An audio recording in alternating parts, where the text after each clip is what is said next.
പോയി ദാ വന്നു എന്ന് പറയുന്നത് പോലെ ടി.ജി. മോഹൻദാസിനെ പോലീസ് അറസ്റ്റ് ചെയ്തു.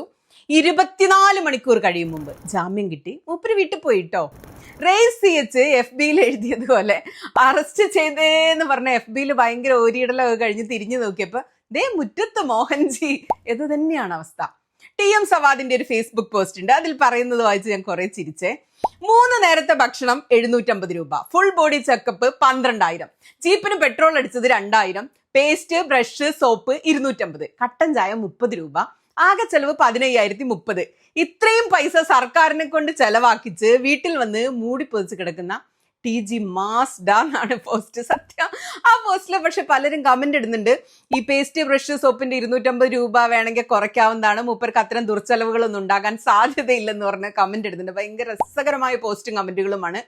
കേസെടുത്ത് 11ാം ദിവസമാണ് ടി.ജി. മോഹൻദാസിന്റെ അറസ്റ്റ് നടന്നത്. അപ്പൊ ഞാനും നിങ്ങളിൽ ചിലരെങ്കിലും വിചാരിച്ചിട്ടുണ്ടാവും വളരെ പഴുതടച്ച കുറ്റമറ്റ രീതിയിൽ അറസ്റ്റ് ചെയ്ത് അകത്തിടാൻ വേണ്ടിയായിരിക്കും ഈ സമയം എടുക്കുന്നതെന്ന്. അങ്ങനെ വിചാരിച്ചവരില്ലേ ഇതില്? എന്നാൽ അങ്ങനെയല്ല കാര്യങ്ങൾ ഇന്ന് ഇപ്പോൾ പുറത്തു വരികയാണ്. 11 ദിവസം കിട്ടിയിട്ടും നോട്ടീസ് നൽകിയിരുന്നില്ല. സുപ്രീം കോടതിയുടെ മാർഗനിർദ്ദേശം ഉണ്ടല്ലോ, നോട്ടീസ് നൽകാതെ അറസ്റ്റ് ചെയ്തു എന്നാണ് ടി.ജിയുടെ അഭിഭാഷകൻ ശാസ്തമംഗലം അജിത്ത് ഇന്നലെ കോടതിയിൽ പറഞ്ഞത്. അത് കൂടാതെ വക്കീൽ പറയുന്നത് ആ വിവാദ വീഡിയോ നീക്കം ചെയ്യാൻ വേണ്ടി പോലീസ് ആവശ്യപ്പെട്ടിരുന്നേ ഇല്ല എന്നാ. അഥവാ പോലീസ് ആവശ്യപ്പെട്ടിരുന്നത് ഞങ്ങളത് അപ്പം തന്നെ നീക്കം ചെയ്യാൻ തയ്യാറായിരുന്നു എന്ന്. സുപ്രീം കോടതി നിർദ്ദേശം പാലിക്കാതെ മുൻകൂർ നോട്ടീസ് നൽകാതിരുന്നത് എന്താണ് എന്ന കോടതിയുടെ ചോദ്യത്തിന് പോലീസ് നൽകിയ മറുപടിയാണ് രസകരം. പോലീസ് പറയുന്നത് നോട്ടീസ് നൽകിയാൽ ടി.ജി ഒളിവിൽ പോകാൻ സാധ്യതയുള്ളതിനാൽ ഞങ്ങൾ നോട്ടീസ് നൽകിയില്ല എന്നായിരുന്നു പറഞ്ഞത്. എന്തൊക്കെയാണ് ഈ പോലീസ് ശരിക്കും ചെയ്യുന്നത്? എന്തൊക്കെയാണ് ഈ കൊച്ചു കേരളത്തിൽ ശരിക്കും സംഭവിക്കുന്നത്? അപ്പൊ ശരിക്കും നമ്മുടെ പോലീസ്, കേരള പോലീസ് എന്ത് ചെയ്യുകയായിരുന്നു ഈ 10 ദിവസം? എന്താ സംഭവിച്ചിട്ടുണ്ടാവുക എന്നാണ് നിങ്ങളുടെ ഊഹം? ടി.ജി. മോഹൻദാസിനെ അറസ്റ്റ് ചെയ്യാനുള്ള ഒരു പ്ലാനും ഈ 10 ദിവസം പോലീസിന് ഇല്ലായിരുന്നു എന്നാണ് എനിക്കിതിൽ നിന്നും മനസ്സിലാവുന്നത്. എന്നാൽ അർജുൻ ആയങ്കിയെ നാടിളക്കി മറിച്ച് അറസ്റ്റ് ചെയ്ത് കഴിഞ്ഞപ്പോ എന്തുകൊണ്ട് മോഹൻദാസിനെ അറസ്റ്റ് ചെയ്യുന്നില്ല ടി.ജി. മോഹൻദാസിനെ എന്ന ചോദ്യം 4 പാട് നിന്ന് ഉയർന്നു. അതിന്റെ സമ്മർദ്ദത്തിൽ ഓടിപ്പോയി നോട്ടീസ് പോലും കൊടുക്കാതെ അറസ്റ്റ് ചെയ്തു. മോഹൻദാസിനെ അകത്തിടാൻ പോലീസിന് പ്ലാൻ ഇല്ലാത്തത് കൊണ്ട് ശാസ്തമംഗലം അജിത്തിനെ പോലുള്ള മിടുക്കനായ ഒരു വക്കീൽ ഹാജരായപ്പോൾ ജാമ്യം കിട്ടി മോഹൻദാസിന്. എന്നാൽ ചില നിയമ വിദഗ്ധർ പറയുന്നുണ്ട് നോട്ടീസ് കൊടുക്കാത്ത വലിയ കുറ്റമൊന്നുമല്ല, മോഹൻദാസിനെതിരെ ചുമത്തിയ കുറ്റം മുഴുവനും 3 വർഷത്തിൽ താഴെ ശിക്ഷ ലഭിക്കാവുന്ന വകുപ്പുകൾ മാത്രമാണ്, അതിനാൽ ഈ ജാമ്യം സ്വാഭാവിക ജാമ്യമാണെന്നും നിയമവിദഗ്ധർ പറയുന്നുണ്ട്. അവിടെയാണ് എൻ്റെ അടുത്ത സംശയം വരുന്നത്.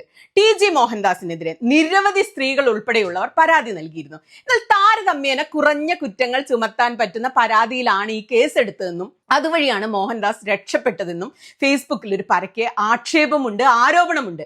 ജാമ്യം നൽകാൻ കോടതി പറഞ്ഞ കാരണം 71 വയസ്സ്, സ്ട്രോക്ക് വന്നിട്ടുള്ള ആളാണ്, സോറിയാസിസ്, പാർക്കിൻസൺ രോഗങ്ങളുണ്ട് എന്നതാണ്.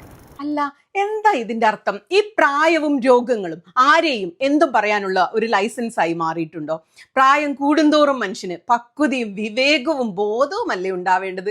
അല്ലാതെ പ്രായം കൂടുന്തോറും പേപ്പട്ടിയെ പോലെ കാണുന്നവരെ മുഴുവൻ കടിക്കുക, എന്നിട്ട് എനിക്ക് പ്രായമായി ജാമ്യം തരണേ എന്ന് കെഞ്ചുകയുമാണ് വേണ്ടത്. പ്രായം എന്ന് പറയുന്നത് എന്തിന്റെ അടിസ്ഥാനമാണ്? എന്താണ് പ്രായത്തിന് പരിഗണനയുണ്ടോ? തെറി പറയുന്ന പ്രായമുള്ള ഒരു തെറി പറഞ്ഞാൽ പോട്ടെ എന്നാണോ? പ്രായം ആരെയും വിശുദ്ധനെന്നാക്കുന്നില്ല കേട്ടോ.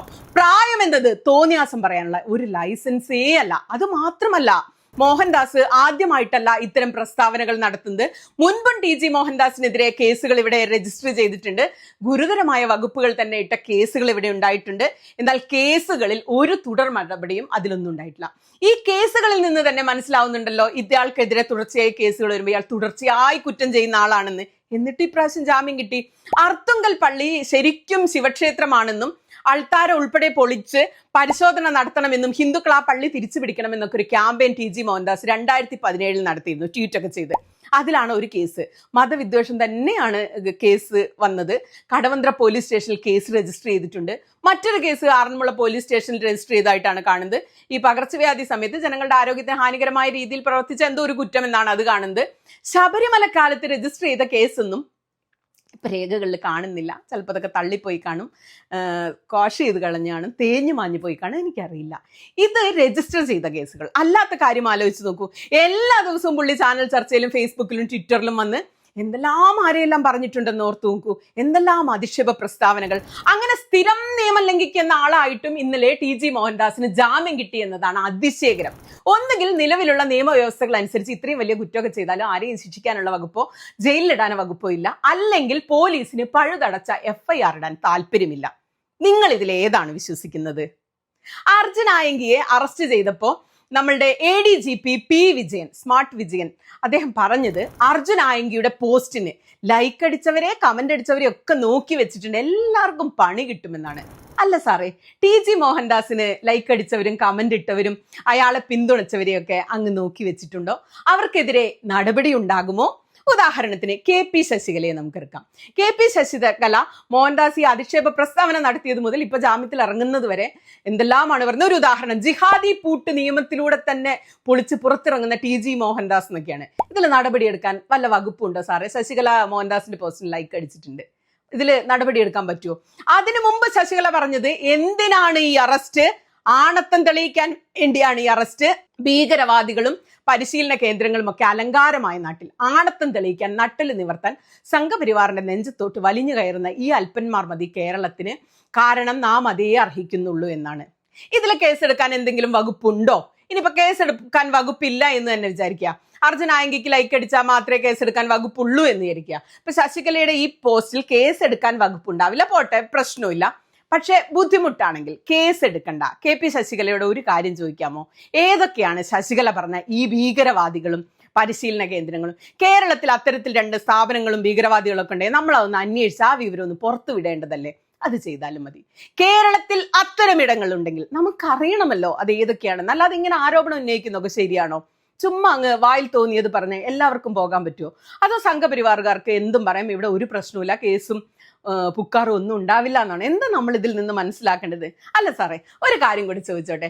TG മോഹൻദാസ് പറഞ്ഞതുപോലെ പച്ചയായ വർഗീയത, ലൈംഗിക അധിക്ഷേപം അങ്ങനെയൊക്കെ നടത്തിയാൽ പോലും ജാമ്യം ഈസി ആയിട്ട് 24 മണിക്കൂറിനുള്ളിൽ കിട്ടുന്ന ഈ നാട്ടിൽ അർജുൻ ആയങ്കിയോ മോഹൻദാസ് ആരുമാകട്ടെ ഏതോ ഒരു ക്രിമിനൽ എന്ന് വെക്കുക, ക്രിമിനൽ പശ്ചാത്തലമുള്ള ആരുടെയെങ്കിലും ഫേസ്ബുക്ക് പോസ്റ്റിന് ആരെങ്കിലും ലൈക്ക് അടിച്ചാൽ ആ ലൈക്ക് അടിച്ചവരെ പിടികൂടാൻ പോലീസിനെ അനുവദിക്കുന്ന, സഹായിക്കുന്ന അങ്ങ് പറഞ്ഞ ആ നിയമം ഏതാണ്? അറിയാൻ വേണ്ടി ചോദിക്കുക. ഞാൻ നോക്കിയിട്ട് അങ്ങനെ ഒരു നിയമം കണ്ടില്ല. ഭാവിയിൽ ആർക്കെങ്കിലും ലൈക്ക് അടിക്കുമ്പോൾ ഇതൊക്കെ ഒന്ന് അറിഞ്ഞിരിക്കാമല്ലോ, അതുകൊണ്ട് ചോദിച്ചാണേ. ചോദിച്ചത് തെറ്റാണെങ്കിൽ മാപ്പ് തരണം. എന്നെ പിടിച്ച് ജയിലിലെന്ന് പറഞ്ഞ എന്നെ പിടിച്ച് ജയിലിട്ട് എനിക്ക് പിന്നെന്താ ജാമ്യമൊന്നും കിട്ടാൻ പോകുന്നില്ല. ശാസ്ത്രമംഗല അജിത്തൊന്നും നമുക്ക് വേണ്ടി വരില്ലല്ലോ. അപ്പൊ TG മോഹൻദാസിന് എല്ലാവിധ ആശംസകളും നേരുന്നു.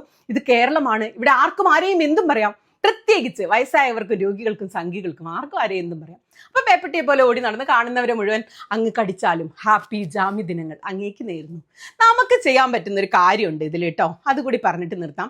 പോലീസോ കോടതിയോ നിയമമോ ഇവരെ ശിക്ഷിക്കില്ല, നിലയ്ക്ക് നിർത്തില്ല. പക്ഷെ നമുക്കൊരു കാര്യം ചെയ്യാൻ പറ്റും. കേരളത്തിലെ മുഖ്യധാരാ മാധ്യമങ്ങളാണ് ഇവർക്കൊക്കെ വിസിബിലിറ്റി നൽകുന്നത്. ഇന്നലെ ഞാൻ പറഞ്ഞു TG മോഹൻദാസിനെ ഏഷ്യാനെറ്റാണ് കൊണ്ടുവന്ന് പ്രശസ്തനാക്കിയത്. TG മോഹൻദാസിനെയോ അദ്ദേഹത്തെ പിന്തുണയ്ക്കുന്നവരെയോ ചാനലിൽ കൊണ്ടുവരുന്ന ചാനലുകളെ നമുക്ക് വേണമെങ്കിൽ ബഹിഷ്കരിക്കാൻ പറ്റുമല്ലേ? നമ്മളെ കൊണ്ട് ഇത്രയൊക്കെ പറ്റൂ അല്ലേ? വേറെ എന്തെങ്കിലും പരിഹാരം നിങ്ങൾ കാണുന്നുണ്ടെങ്കിൽ കമൻ്റ് ആയിട്ടിടും.